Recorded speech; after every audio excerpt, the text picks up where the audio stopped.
السلام علیکم سامعین، welcome to my channel voice of Mona. ہماری آج کی سٹوری کا نام ہے رانگ نمبر۔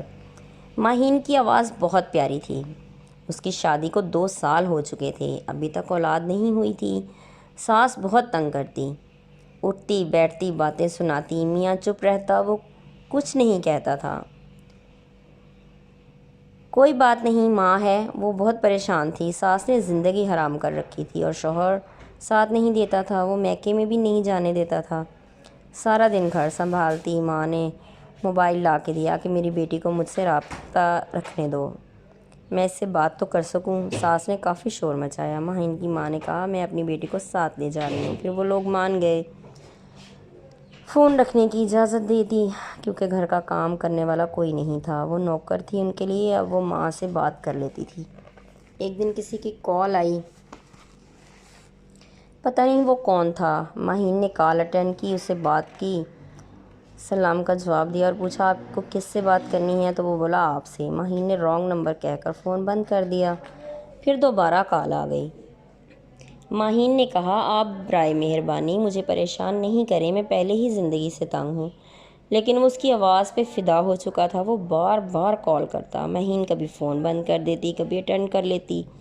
پھر اس کے میسیجز آتے، صرف بات کر لو۔ ماہین اسے بتا دیا ماہین نے کہ میرے سسرال والے ایسے ہیں، میرے ساتھ یہ مسئلہ ہے، آپ مجھے پریشان نہیں کریں۔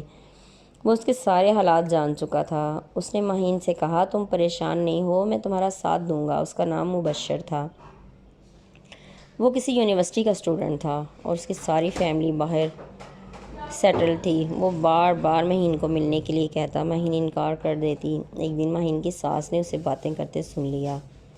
ماہین کا شوہر آیا تو اس نے بتایا ماہین کو بہت مارا گیا، اس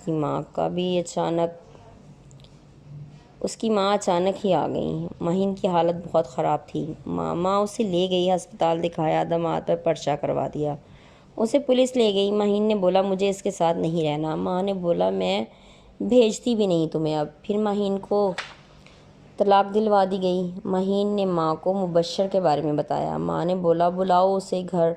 ماہین نے مبشر کو سب کچھ بتایا تو وہ پریشان ہو گیا اور بولا مجھے اسی وقت تم سے ملنا ہے، تم نے کیوں نہیں بتایا مجھے۔